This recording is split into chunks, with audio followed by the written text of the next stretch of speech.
Os, j'espère que vous allez bien. Je suis tout excité et ravi de commencer cette série de vidéos inspirée des 48 lois du pouvoir de Robert Greene. Le but sera de parcourir ces lois une par une à travers des illustrations d'œuvres de la culture populaire. Il y aura donc 48 vidéos au total et chacune d'elles traitera une loi en particulier et se basera sur 1, 2, voire 3 films, séries ou livres, peu importe, qui illustrent la loi en question à travers certains personnages. J'espère que ce format saura vous intriguer, en tout cas moi j'ai beaucoup de plaisir à le faire et à le préparer, et je pense qu'on aura l'occasion de parcourir pas mal de choses intéressantes. Bref, avec cette introduction faite, nous allons commencer cette série avec la première loi, ne jamais surpasser le maître. Cette loi stipule que ceux qui sont au-dessus de vous doivent toujours se sentir largement supérieurs. Si vous leur volez la vedette, intentionnellement ou pas, vous risquez de les déstabiliser et de les frustrer, ce qui peut se retourner contre vous. Pour illustrer cette loi, nous allons nous focaliser sur Gale Botticher, un personnage secondaire de la série très populaire et réussie Breaking Bad. Pour ceux qui ne connaissent pas ou ont oublié, une petite présentation s'impose. Dans la série Breaking Bad, Gale Botticher est un chimiste engagé par Gustavo Fring, un baron de la drogue, pour l'aider à mettre en place un super lab de meth. Sauf que voilà, une meth de meilleure qualité appelée Blue Sky est produite par le personnage principal de la série Walter White, alias Heisenberg. La meth de Heisenberg est la plus pure du marché. Cependant, il ambitionne de s'allier avec Gus Fring pour profiter de son énorme réseau de distribution. Gus Fring a engagé Walter White après que Gale ait qualifié un échantillon de Blue Sky de Walt comme étant la plus pure qu'il n'ait jamais vue. Après cela, Gale est devenu l'assistant de laboratoire de Walt. Gale était célibataire, végétalien, apparemment assez cultivé et était peut-être proche d'être un égal intellectuel de Walt. Bien que Walt respecte et aime travailler avec Gale, il a été contraint de le licencier pour empêcher son partenaire initial, Jesse Pinkman, de porter plainte contre son beau-frère Hank. Après que Walt ait assassiné 2 des employés de Gus pour protéger Jesse, Gale sera réintégré de force par Gus Fring comme assistant de Walt.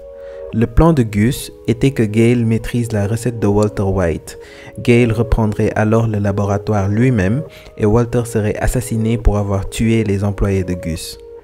Cependant, dans une tentative désespérée de sauver leur vie, Walt ordonne à Jesse d'assassiner Gale afin qu'ils restent les seuls fabricants de meth capables de produire Blue Sky à la disposition de Fring.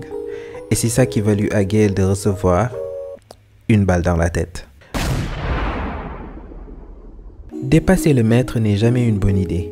La plupart des superviseurs prétendent toujours que vous faire évoluer et grandir professionnellement est leur raison d'être. Paradoxalement, la dernière chose dont ils ont envie, c'est que vous deveniez meilleur qu'eux. Au contraire, le maître tient à affirmer et consolider sa position hiérarchique. Pour cela, il a besoin de se conforter avec l'idée qu'il soit plus qualifié, plus pointu que ses subalternes. Dans votre quête de perfectionnisme et d'amélioration de soi, gardez toujours en tête qu'il y a une ligne à ne pas franchir, du moins en apparence. Il y a plusieurs façons de voler la vedette au maître. Socialement, vous pouvez devenir mieux apprécié et reconnu que lui dans le réseau où vous évoluez. En matière de compétences, vous pouvez le dépasser et réaliser des choses plus grandioses ou spectaculaires. Pire, vous pouvez même faire les deux en même temps.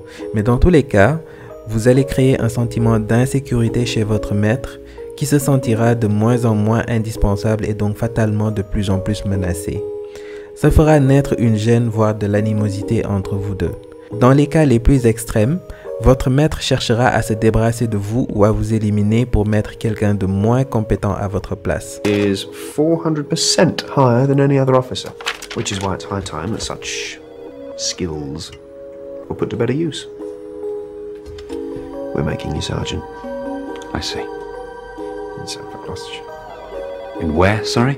Certains pourraient même en venir à ressentir que leur maître ou superviseur est superflu, qu'il n'est pas vraiment nécessaire et qu'ils peuvent se débrouiller tout aussi bien en son absence. Même si c'est le cas, faites penser à votre maître le contraire. Faites-lui penser que vous avez besoin de lui, que ce soit pour revoir votre travail, approuver une idée ou un changement que vous avez en tête, ou bien alors un nouveau projet sur lequel vous travaillez et dont vous avez besoin de son avis ou de son support. Faites-lui sentir que vous avez besoin de son intervention et qu'elle est utile pour avancer dans le travail que vous faites, même si ce n'est pas le cas. Ça ne vous coûtera rien et ça vous sauvera de quelques situations bien désagréables. N'oubliez pas que le maître reste celui qui peut vous faire monter en grade, ce qu'il fera plus facilement en vous voyant comme un pupille plutôt que comme un adversaire. I know what you're going to say, but the fact is, you've been making us all look bad.